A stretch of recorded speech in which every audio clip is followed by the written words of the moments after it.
Love. Una sa lahat, I love you. Yan, nagpapasalamat ako sa Diyos dahil ikaw yung pinili niya para sa akin. Ikaw na alam kong mahal ang Diyos, ikaw na mahal ang pamilya at mabuting ama. Hindi man ganun katagal ang relationship natin bilang beloved, pero sa maiksing panahon na yon, nakita ko yung puso mo sa Lord at sa iba. Isa kang mapamaraan, matiyaga, mabait, masipag.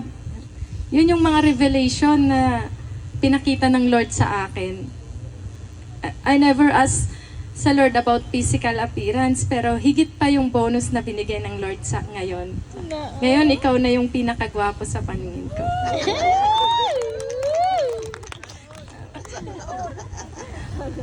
Ngayon, ito na yung araw na hinintay natin. Ito ang araw ng bunga ng mga panalangin natin. At simula ng forever natin bilang mag-asawa. May forever nga. Kaya love, I promise to you that I will be a loving wife. I will support you sa mga plano mo. Ako yung magiging balikat sa lahat ng problema mo at makikinig sa mga kwento mo. Kahit minsan, paulit-ulit na. Yun. At higit sa lahat, iintindi at mamahalin ka sa lahat ng ups and downs natin. I will honor you, love you, and cherish you as my husband today and forever. Ngayon, magiging kasama kita sa lahat ng bagay, kasamang mananalangin at magpupuri sa Panginoon, kasamang magtataguyod ng pamilya at katuwang sa pagmamahal kay Migs. Salamat sa buhay mo. Salamat sa bawat isa na narito na nakibahagi sa espesyal na araw ng buhay natin.